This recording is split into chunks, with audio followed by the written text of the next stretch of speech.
What's good, family? It's your boy VE to the double LE, and I'm back again with the deck profile.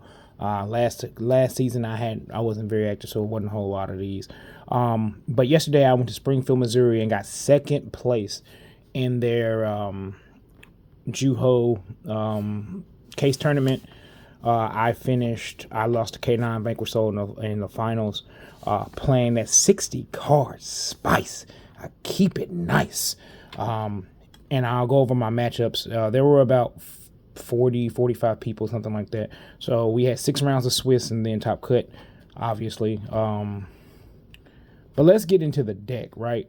I played 60 card Fiendlink. Y'all know I've been going with it strong. Don't worry, there's Orcus content.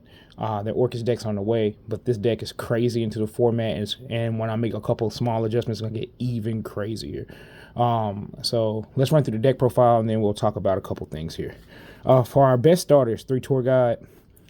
Tour Guide has, most of the time, you normal summon Tour Guide, it's just game. If they don't have a response, so most of the time, you can summon it as bait, continue to play. And that's because we have crazy extenders in the Fiend deck. You have 3 Buo, or Rhino Warrior. These are our primary Tour Guide targets. Buo is just a crazy card in itself. Helps you in Rizio matchup. I didn't play against any Rizio. A lot of that's being power creep, but y'all hear my matchups and you'll understand. Our other starter is, I'm sorry, D-Load. There's only one. Only need that because our U-Bell package is pretty small, but it's mighty. A lot of times they're just bodies after you make your Phantom. So you got two and a U-Bell. And then the other crazy, just another extender is Gruesome Grave Squirmer. A lot of times, even if you don't have access to U-Bell cards, this gets you through your combo. You can do whatever. And then it can't be called Fiendlink if all you're playing is just U-Bell with a couple ticks. So we also played Unchained. We played 2 Aruha, 1 Rikea, 1 Sarama, 2 Sharvara, and 1 copy of the Blue Dog. Rikea was the only one that kind of got sided out, didn't get to use because I'm not playing the other big guys, so you don't get as much value from its OTK potential.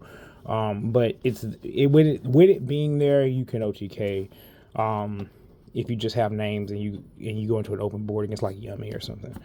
The rest of the Unchained cards, I'm playing 2 Unchained traps with the Unchained cards. And of course, we got Fiendsmith. Just 2 Engraver. I didn't feel like 2 Engraver, 1 Lacrima, and 1 Lurie.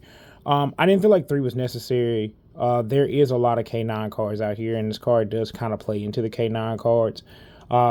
Most of it, like them just doing the Lupus line with the 1 Book of Moon guy or like the Chronomaly guy usually isn't enough. So going first, I don't really care about the K9 cards because they don't do enough to stop me from playing the game. Then for the stuff to search from Engraver. Here. So you play 2 Saint because this is just a starter. Droll is falling out of the format, so you don't really fear playing in the Droll. So we put the track back in, and Paradise is okay. It's not great. It's not great into like K9 cards, so you can side it out against like heavy K9 matchups. Primarily, I left it in because Yummy, you want to hit as many ways for them to play. So most of the time is you put this in a graveyard and then you hit it on their Snatchy, and then they still have to play through your board. So, and then the secret tech, the Spice, Lord of the Missing Barrow. He is a Light Fiend, level 10. What he does is if he can be special summoned by banishing a monster spell or trap from your graveyard, right? 3100 beefy guy. But we cheat him out. But if he's special summoned, from the hand, you can banish a monster and then 2 spell or traps from your opponent's field or graveyard non-targeting. So into Yummy, this card is crazy. Into like Vanquish Soul, this card is like crazy. So into like the meta deck, even into like Rizio, because you normally chain block its effect by sending, well, we'll get to how we get him out. Y'all should know by now, y'all should know for this profile. But a lot of times we're just clearing boards.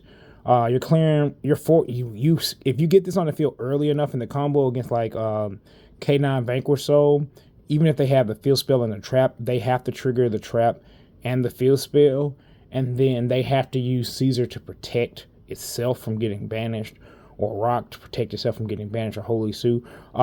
So they have to hurry up and use the effects and shotgun them before the cards are removed from the field, because this card doesn't target. So I can hit a monster from anywhere except the hand, and I can hit the spells or traps from anywhere. So you can hit them.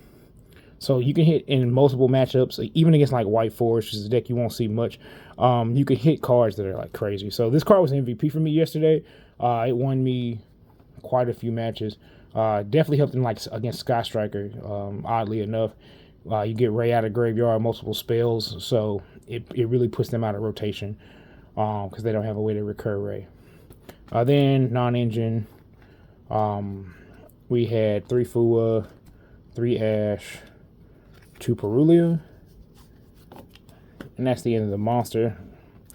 Then most of the spells, obviously you have the triple Nightmare Pain and triple Nightmare Throne, Nightmare Pain, standard stuff. A lot of times these are just, if you want to play around draw, you put monsters on the field. This is why like just 1 or 2 cards, like just the Izuna isn't enough to interrupt me going first.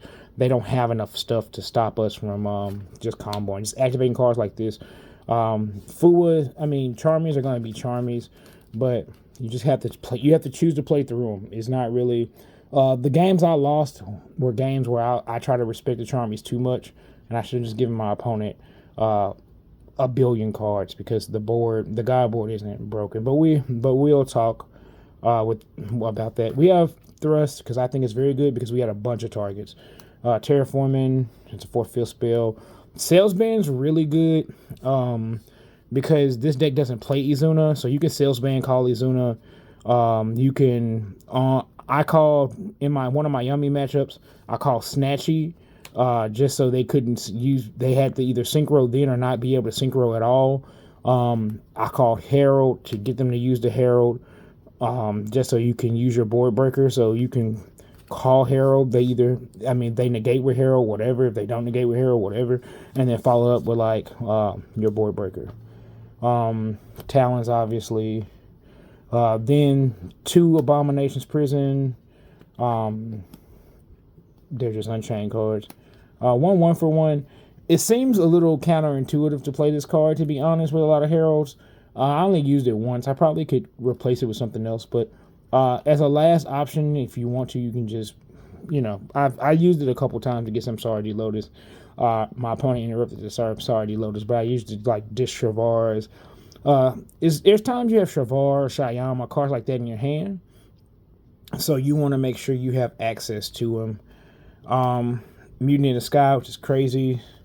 So you search it off Buo, but there's times where they impulse your Buo because they don't want your big guys to come out, so you just search it off Thrust. Dark Ruler was crazy. For this deck specifically, we played Dark Hole. We probably could have played more copies of Dark Hole, but there's on odd board states, you can set your Unchained Monsters Dark Hole, trigger them out, put cards in your graveyard from Mutiny in the Sky, and just continue to play. 1 Call by the Grave, and then the last 3 cards, the reason why this deck is so crazy, Double Wild, triple copies. So what Double Wild does, for people who don't know, is you target a monster on field. It doesn't have to, it can be any type. It has to be level 5 or lower. You target it, you search a level 10 of that monster type from your deck. Then you can discard a card from your hand and special summon any monster of that same type. So, and it locks you into that type. Well, this is Fiendlink. So this is how we get our barrels on the field. This is how we get into the U-Bell parts of our deck. You can also use this defensively if you have little guys on the field to search the Spirit of U-Bell during your opponent's turn without having to summon, and then hold it for battle phase. It's not a whole lot of downside to that, I don't think. So most of the time I use the combo or break boards because we have barrel on our deck now. But that's 60 cards. Extra deck, nothing crazy. The Fiendsmith stuff. Desiree's in here too, but she's at the other end. I don't care if they ban this card, to be honest. I think I summoned Moon like twice. There's not a whole lot. It's cool. I think if they want to kill Fiendsmith cards, you just ban this, and that solves the problem. Buo, this card's crazy. I mean, a bow, not Buo. And then the Unchained cards, Anguish, Anguish, Rage, Tuyama. This is crazy. That's why I don't really care about whether I have Moon or not. I always have access to a way to combo through this line. And then this gets me into a bow using my opponent's stuff. So there's a lot of times where people want to throw things on board, and then you just link them off. Make a bow. Did that a lot. SP, the only non-fiend in the extra deck. We make it with Unchained Solar Rage. Depends on where we're going with it. And then the fusions, Desiree, Aerial Eater, Phantom, and Luke. This guy really helps with OTKs. A lot of people, like, when they saw this card, was like, oh, Burning Bit support. Sure. There is some times where I kind of want to put a Farfa or something in here, because then that lets you pop a card, banish a card. So there's some adjustments you can make depending on, but I kind of want to wait on the ban list before I make any big adjustments to the deck. There's some minor ones I want to make, and then, of course, Caesar. And that's one thing, like, I think the ban list will probably hit this card, which will change this deck a lot. Because the God board has Caesar on it. And if you make Luke and you put Caesar over here, they can't board breaker Caesar unless they have droplets. So like Dark Hole, board wipe and stuff like that won't get rid of them. But that was it. And then the side deck, it was pretty clean. 2 Lightning Storm, 1 Nib. Never resolved this, resolved that a few times. Lancia, I never drew it against my Malice opponent, but, you know, it's Lancia. You got to play it. 3D barriers. I respect Draco Tail as a deck. I think that deck has a lot of kinky things it could do. There's still Ryzeal out here. I think you still have to prepare for the decks that can still be out here doing things. Deck Lockdown, also D-Barrier comes in for Yummy. It's not the greatest against Yummy, but it does. Their deck isn't strong if they can't make any synchros. Deck Lockdown is also a very good card because it forces Yummy to have Engine because they can't use Engage and they can't use Obedient School. So they don't get any searches from any of their synchros. So they don't play well into this card. And obviously Mitsu cards are still in existence. And so Deck Lockdown and Droll are basically for those decks. But these also double as sorry, dog. They also double as cards for Yummy. So man, that's the deck. I'll run through my matchups real quick. So round 1, I played against Yummy. Got that in 3. He kind of bricked game 3. That was cool. Round 2 was, I have to look at my notes. Round 2 was the K9. It was a K9 deck. Round 3 was another K9 deck. Round 4 was Sky Striker.